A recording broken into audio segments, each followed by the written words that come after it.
Today, actor James Caan has died, the quintessential Hollywood tough guy with a heart.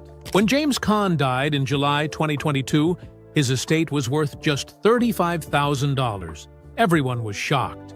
Where were the millions from The Godfather and Elf? His son Scott quickly took control as executor, but his 4 other children weren't having it. They believed their father left hidden millions and Scott was trying to steal it all. Secret family meetings turned ugly. One sibling stormed out in rage. Then the IRS hit with a massive tax bill.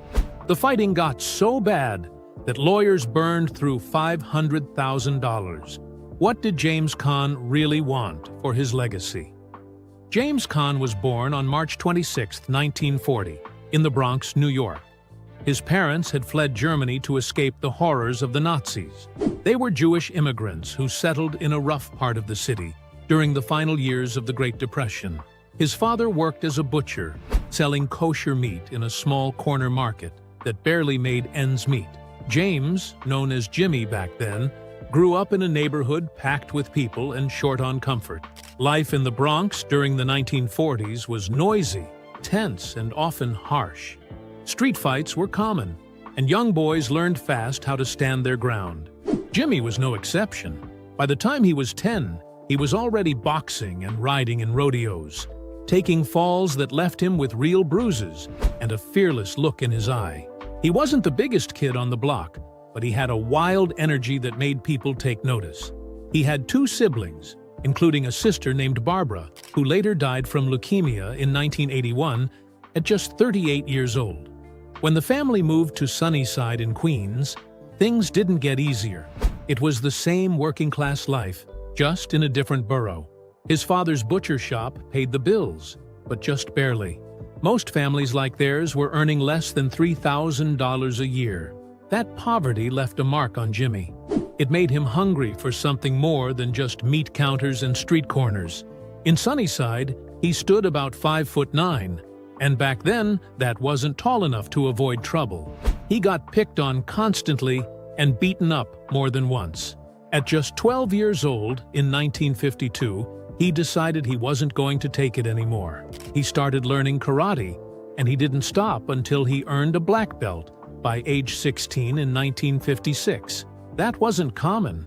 You needed over 1,000 hours of hard training to get there. And he did it while still going to school and dodging fights. The black belt changed everything. The bullies stopped. Even gang kids started backing off. His moves became so sharp that later on, during the filming of The Godfather, he used that training to create those wild, believable fight scenes that made people sit up in their seats. By the time he was 15, he'd already broken his ribs twice in rodeo competitions. Queens during the 1950s was flooded with gang activity. There were over 200 youth gangs citywide, and James wasn't interested in joining them, but he had to learn how to survive around them. That black belt gave him more than skill. It gave him respect. He kept training and eventually became a 6th-degree black belt in 1983. He even trained police units around the world. But those early years were full of danger. In 1955, during one fight, a kid pulled a knife. Somehow, James made it out without a scratch. When he turned 16 in 1956, he got a football scholarship to Michigan State University. That was a big deal for a kid from the Bronx. MSU was known for its powerhouse football team under Coach Duffy Daugherty. The school had 42,000 students, and the team went 9-0 that season. But James wasn't built for it. At 165 pounds, he got tossed around like a rag doll. Twice in 1 month, he dislocated his shoulder. The coach even joked that Jimmy might be better off acting than playing football. Academically, things weren't going great either. He flunked 3 classes in his first semester. Between the freezing weather, dropping as low as -10 degrees, and homesickness, it all became too much. After just 16 weeks, he dropped out in December 1956. The $1,200 scholarship was gone, and he returned to New York without a plan and without money. He even tried out for the swim team while there, but didn't make the cut. Years later, in 1997, He returned to Michigan State as the homecoming Grand Marshal and joked that the only thing warm about the experience was the memory. In 1957, at just 17, he transferred to Hofstra University on Long Island. That's where he met someone who would change his life, Francis Ford Coppola. They were both kids from Queens, both wild, both full of ideas. They hit it off immediately. Their friendship led to crazy pranks, like the time James tricked Coppola into biting into a jalapeno sandwich while filming in 1969, sending him into a fit of tears and yelling. But before all that, James was grinding. He waited tables for just $1.25 an hour, worked as a lifeguard at Jones Beach doing 12-hour shifts, and even saved 3 people from drowning in 1958. At night, he bounced at rough bars and faced 2 knife threats. He never graduated from Hofstra. By 1960, he was fully hooked on acting. He got into the neighborhood playhouse and studied under Sanford Meisner for 5 years. It wasn't glamorous. At one point in 1959, he got into a street fight so bad it broke his nose. But he kept going. That same Coppola, who once cried over a sandwich, would later cast him in a film that changed everything. His first big step into acting came in 1960. He was just 20 when he landed a role in an off-Broadway play called La Ronde. The play was controversial for its time, full of messy emotions and sensuality. He brought wild energy to the role, but backstage, he nearly got fired twice after arguments with the director. He earned $50 a week and had to wait tables at night to survive. He'd already been rejected from 50 roles before that, but he stuck with it. The next year, in 1961, he got his first chance on Broadway in Blood, Sweat, and Stanley Pool. And by 1962, he was filming his first movie role. In 1963, he appeared briefly in Irma la Douce, a comedy by Billy Wilder. It was a tiny part. He played a soldier more interested in baseball than what was happening in the story. But being on that set changed him. He watched Wilder demand 45 takes of one scene and saw how much precision acting could take. He got paid $100 and nearly got fired for ad-libbing his lines. But he remembered every second of it. He wasn't invited to the premiere and had to pawn his own watch to buy food. But that short appearance opened doors. In 1964, everything shifted. He played a violent thug in Lady in a Cage, and people couldn't look away.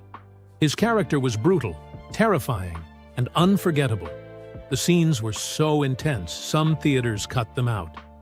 To prepare, he hung around real gang members again and watched a man get beaten on the street. He earned $5,000 and walked away with a sprained ankle and a scarred hand. But something in him clicked. He realized he could use all the pain, the anger, and the memories from childhood to bring characters to life. That same year, he landed another major role in Red Line 7000. Then came The Glory Guys in 1965. To prepare, he didn't just act like a cowboy, he became one. He trained with real rodeo riders in Texas, competing in events and getting tossed around like ragdoll. On July 15, 1964, he broke 3 ribs and dislocated a shoulder during a bull stunt, but kept filming in secret. He didn't want the producers to replace him. He even won $200 in one event, but ended up hospitalized with a concussion. That toughness earned him the nickname the Jewish Cowboy, and stuck with him for years. By the time The Rain People came out in 1969, everything had changed. He was 29. His performance as a brain-damaged ex-football player touched people in ways few expected. The movie wasn't flashy. It was quiet and sad, and his role felt painfully real.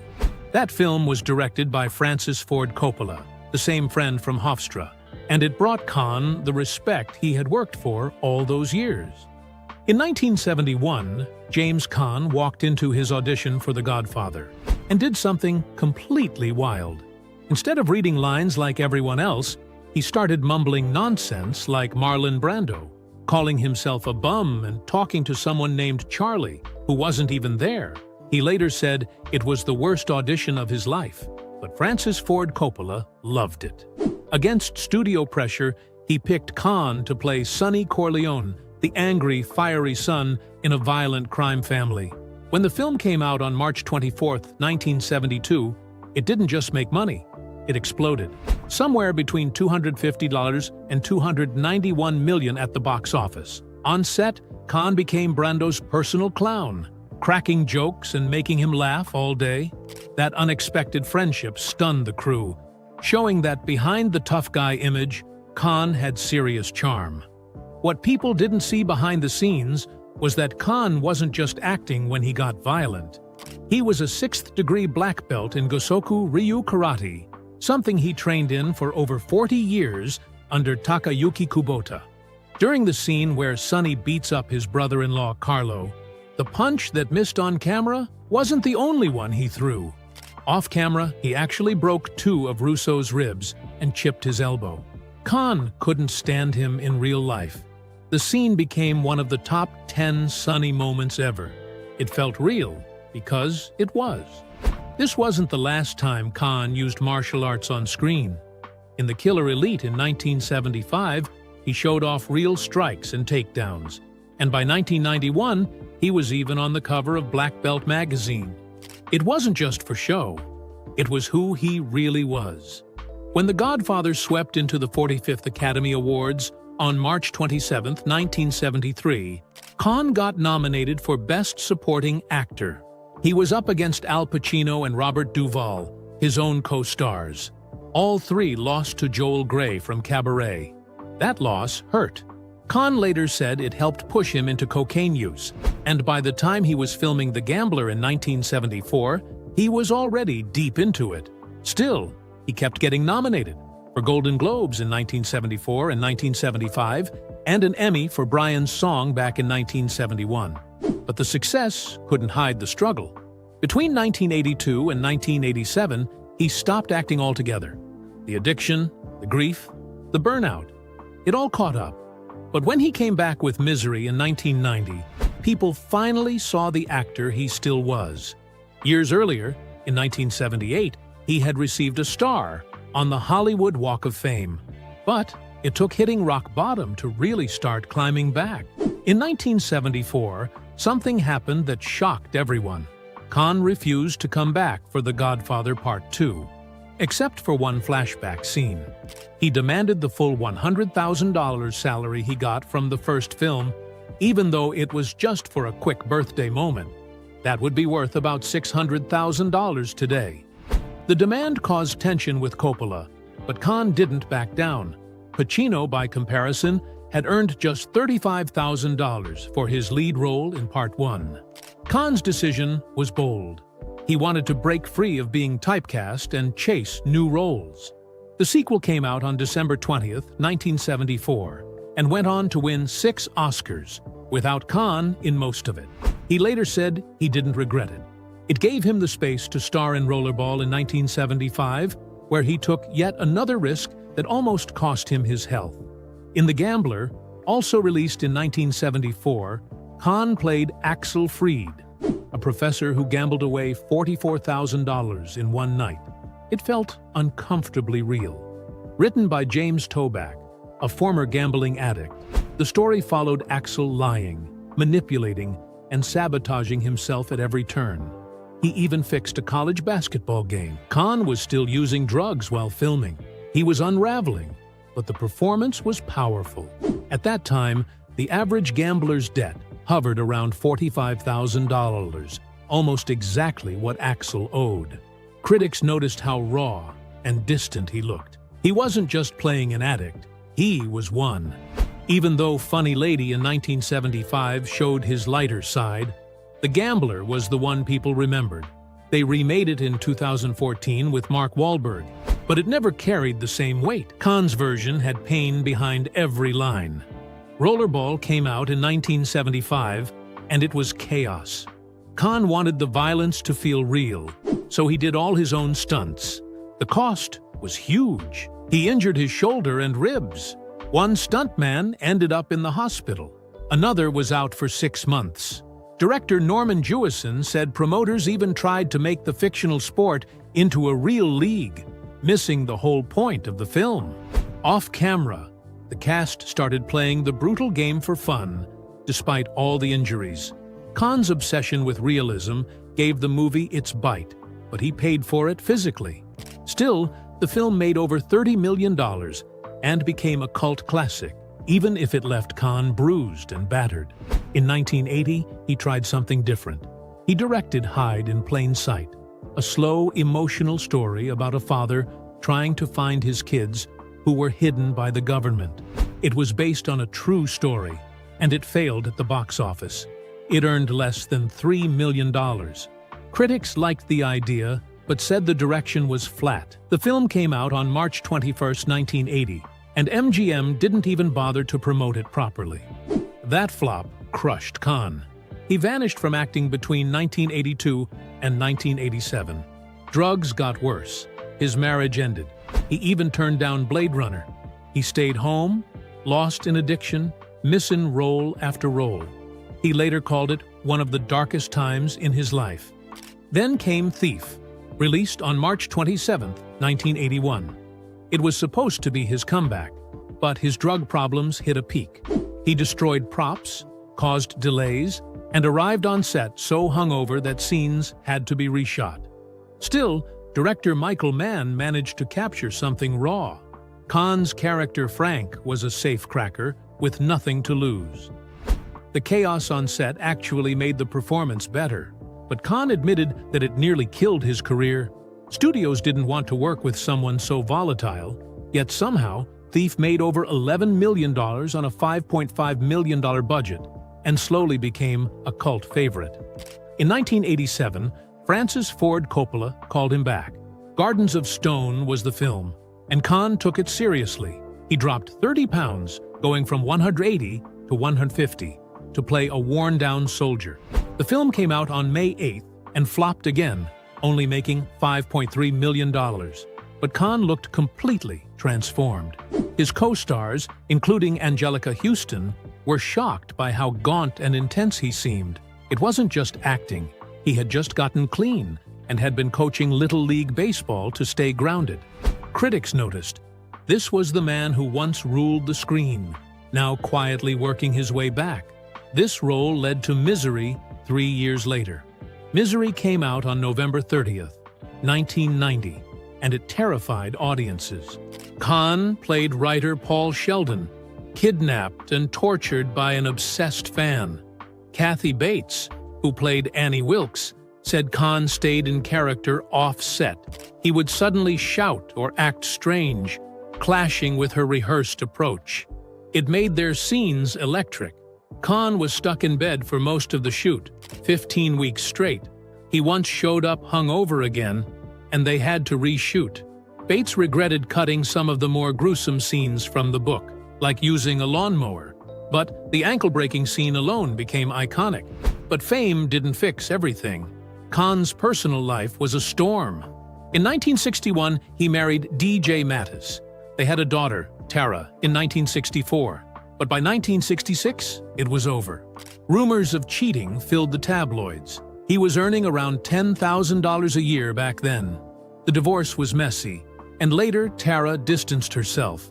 She said he was never really there. In 1976, he married Sheila Ryan. She dated Elvis. Their son, Scott, was born that August. But Caan was spending $1,000 a week on cocaine. The house was full of parties, drugs, and drama. Sheila left in 1977, citing danger to their baby. Caan's addiction got worse. He was arrested in 1981, nearly died in 1982. His son Scott grew up watching his father crash and crawl back. Then in 1990, Caan married Ingrid Hayek. They had a son, Alexander, the next year, but by 1994, they were at war. Ingrid accused him of pulling a gun during a fight. He was arrested. The charges were dropped, but the custody battle turned ugly. Around the same time, Hollywood Madam Heidi Fleiss claimed she had an affair with him. Caan said they were just friends. The court didn't care. He paid $100,000 a year in support. and his relationship with Scott caused more family tension. Even more shocking were his ties to the mob. He'd hung out with Anthony Spilotro, a feared enforcer murdered in 1986. He even made a real mob boss the godfather of his son. FBI wiretaps linked him to known gangsters. Caan said it made him feel authentic, but it also made people nervous. His final marriage, to Linda Stokes, began in 1995. They had 2 sons, and for 22 years it was a roller coaster. Caan filed for divorce in 2005, then again in 2009, and finally in 2014. Stokes accused him of drug use, yelling, and financial manipulation. By 2015, he claimed he was broke, spending over $60,000 a month just on one son. He had to take bad movie roles to stay afloat. The divorce cost him $5 million. His health was failing. A back surgery in 2015 cost $200,000 alone. He said he was depressed, tired, just trying to survive. In 1994, he was arrested again, this time in North Hollywood. He got into a fight over a vandalized car, pulled out a loaded handgun, and waved it around. Police found him shouting in the street. They booked him, but let him go with a permit. That same year, he was questioned after a man fell from his fire escape and died. No charges. But the headlines wrote themselves. Then in 2015, everything fell apart financially. Caan tried to roll over his IRA, worth more than $1.5 million. But because it involved a hedge fund, the paperwork got messy. The IRS said the rollover didn't follow the rules. By the time it was resolved in 2023, his estate owed nearly $800,000 in back taxes and penalties. At the time of his death in 2022, only $35,000 remained in the estate. Years of addiction, divorces, lawsuits, and mismanagement had drained everything. James Caan had once disappeared from the spotlight. He was battling cocaine addiction, depression, and pain that ran deeper than Hollywood could see. In the 1980s, instead of acting, he was coaching Little League. But in 1992, something changed. He came back in a film called Honeymoon in Vegas, where he played a wild, Elvis-obsessed gambler with a pompadour and a shiny jumpsuit. People were shocked. This was the same man who once played Sonny Corleone. But now, at 52, he was in a comedy, chasing Sarah Jessica Parker and threatening Nicolas Cage with skydiving goons. The movie made $35 million and gave Caan his spark again. What most didn't know was that he poured his real-life gambling pain into that role. In the 1980s, he had lost over $1 million at casinos. That role wasn't just acting, it was personal.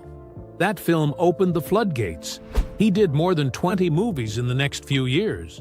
Then came 2003, and James Caan did something nobody expected. He joined a Christmas comedy called Elf. He played the grumpy father of Will Ferrell's character. Everyone thought it was going to be silly. But his line, "You sit on a throne of lies," became a meme, shared over 10 million times by 2025. Caan was 63, and once again, he surprised everyone. Behind the scenes, things weren't so cheerful. He argued with the director, wanted to quit, but Will Ferrell talked him into staying. The movie ended up earning $220 million. What people didn't see was that Caan based his character's coldness on his own bitterness after 4 failed marriages. That bitterness made the performance real. He even got a Saturn Award nomination, but behind all the holiday cheer, there were whispers. Caan had a fortune of $20 million, but after he passed, some family members would argue that most of it was quietly left to just one son.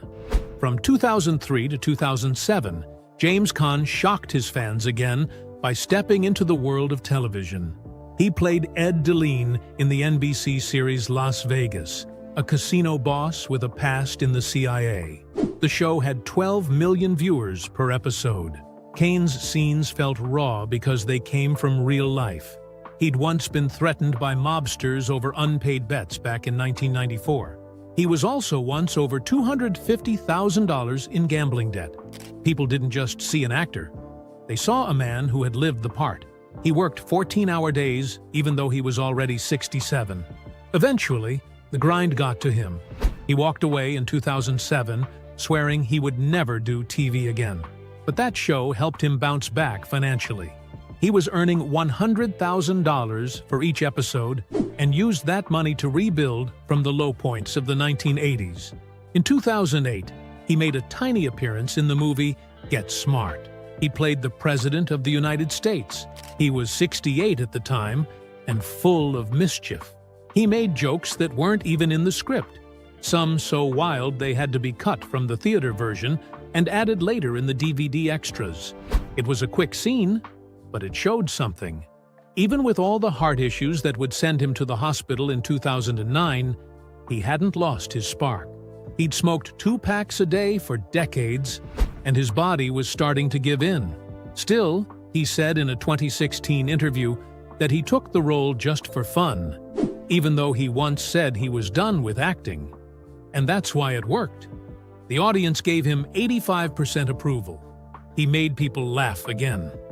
In 2014, James Caan took on what would become one of his last big roles.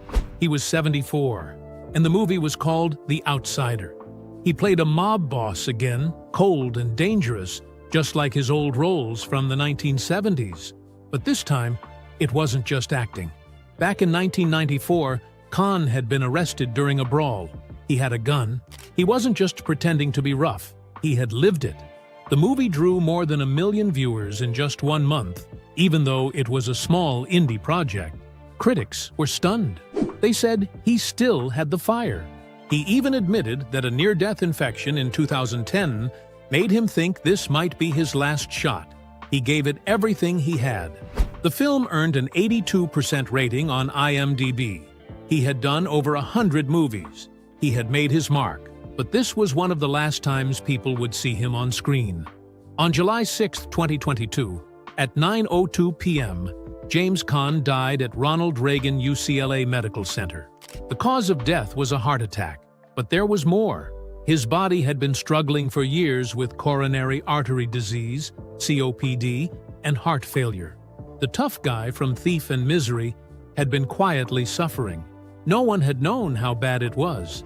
He was buried at Eden Memorial Park, and as the tributes poured in, people remembered the fighter behind the screen.